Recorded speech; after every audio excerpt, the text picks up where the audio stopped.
2005 Mercedes SL350. Really nice spec one, this as well.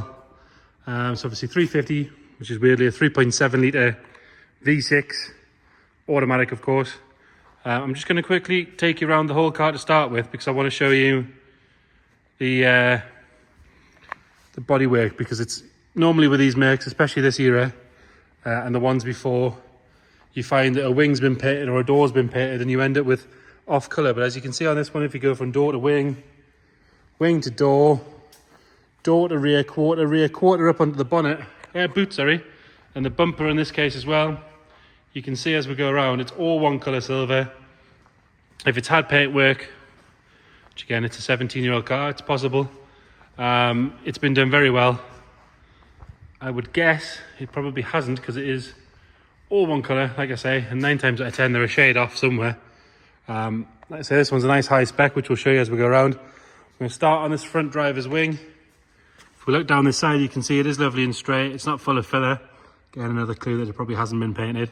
Front arch, we've got a little scuff just on the lip here, where it's caught something lightly. It hasn't dented or anything. It potentially would polish off as well. The arch itself, lovely and clean all the way around. No sign of any corrosion coming through. It's on the 17-inch alloy wheels rather than the larger ones, so the ride will be spectacular, to be fair. And it's on the ABC, which again you find very rarely on the 350s. 4 good tyres all round. Coming down this driver's side, all nice and clean along there. That lower sill cover's all nice and tidy. No sign of any sort of chips or dings or anything like that. Got a tiny little mark where it's been opened on something there. And there's a little stone chip that's bubbled up ever so slightly, the bottom quarter there, but a tiny, tiny little one.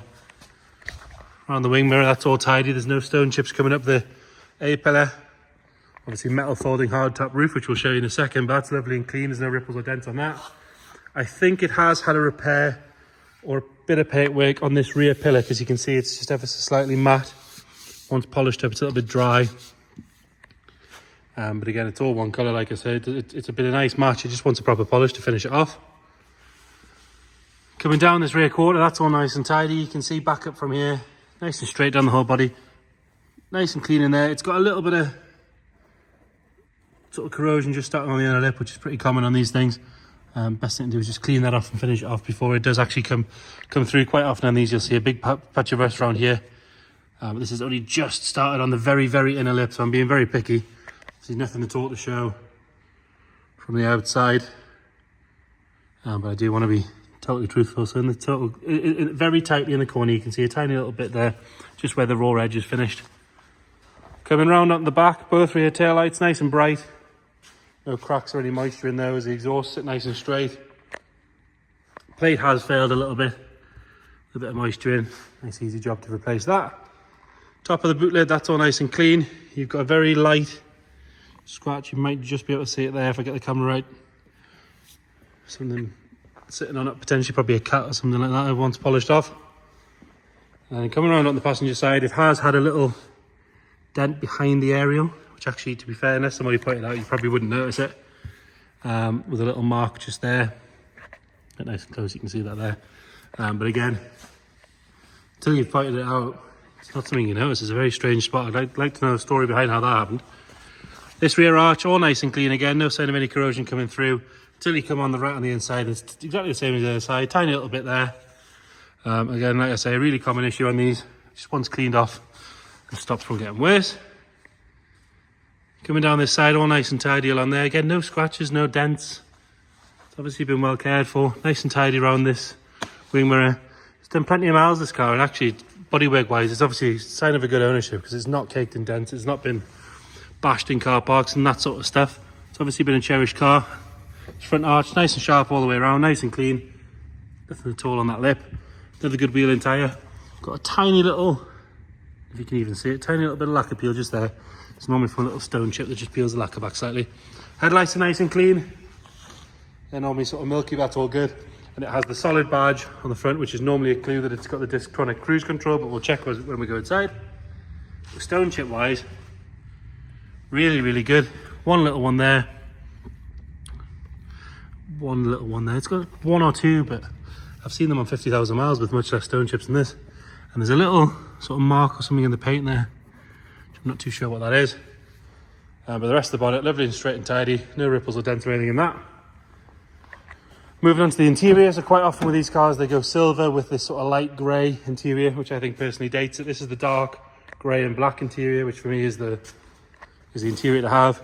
Nice spec. We've got 2-zone heated seats, memory, electric seat adjustment, lumbar. They have this nice little electric button to move the seat forward, so you can get access to the cubbies in the rear, the 6 CD and everything like that. Auto headlights. Cruise control. It's got the Lingatronic thing where you can talk to it.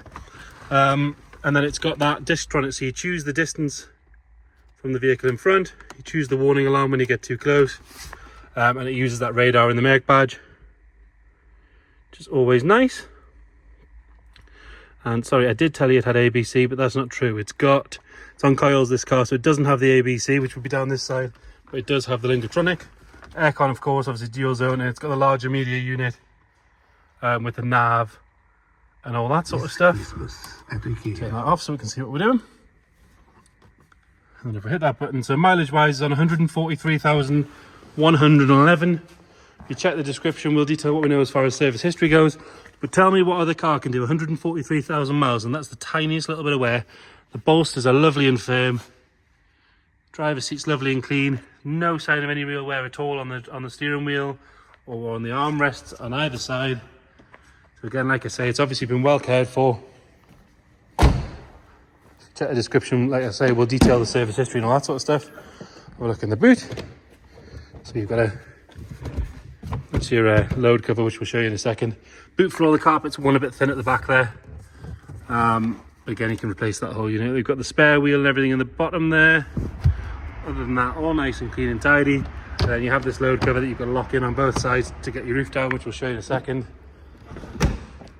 And it has the soft close, which works as well. Quite often they fail.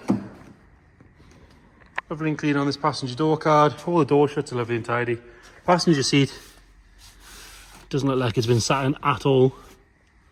Don't know how, I'm presuming those 143,000 miles have been on their own. Carpet set's all nice and clean. It's got the genuine make mats, which obviously been down for a long time. Even the net on the side, that's not sort of stretched or anything like that. We'll go around the side, we'll pop the bonnet. We'll have a look under there. So confusingly, it's the SL350, which means, of course, it's got a 3.7 litre V6 engine. Not a lot you can really see, obviously covered in covers, but it is nice and clean and tidy in here. All good around those strut tops and everything. Looks like it's had a bit of paint touched up here at some point. But again, all strut tops and everything nice and clean and tidy. These cars do have a problem if you leave them standing with batteries going low, and it'll turn your convenience functions off for a little while. So this car was on a trickle charger when we picked it up. Again, always a good sign of ownership. They'll tell you straight away if they're not happy with batteries and things like that. You can normally flick through them and it'll tell you somewhere. Yeah, so if it says malfunctions, it would tell you. It would come up with 1, 2, 3, whatever's faults are wrong. And then again, it would let you do things like it wouldn't let you put the roof down. So to put the roof down, you've got this little flap. You've got your buttons underneath for the rollover bar, which I'll show you in a second. You flick it up, hold it back like that. It'll flash solid red, tell you that it's in operation on the screen. The rear cover will open. Those flaps will come up. The roof will retract. And away it goes. Put your windows up as well. And then, like I say, underneath that button, you've got this button here. So you press and hold that. Your rollover bar will come up. Obviously that does shoot up if it thinks the car is going to roll over or anything like that. Put it back down. And this car does have the fitted Merc wind deflector to pull up like that, which makes a massive difference when you're going along. And then one of the other really cool features that I particularly like about this shape SL, if we pop the boot now, obviously the problem is there's a roof you can't get in. If you press and hold that button, it'll lift the whole roof out of the way. You can take your cover back, get under into your boot. As long as that's closed back down and locked in, it'll then pop it back down and off you go. Really nice feature. Again, from here we can see the leather cover where the roof goes, all nice and tidy. All good. So there we go. 2005 Mercedes SL350 you've got any questions, please get in touch. Thank you.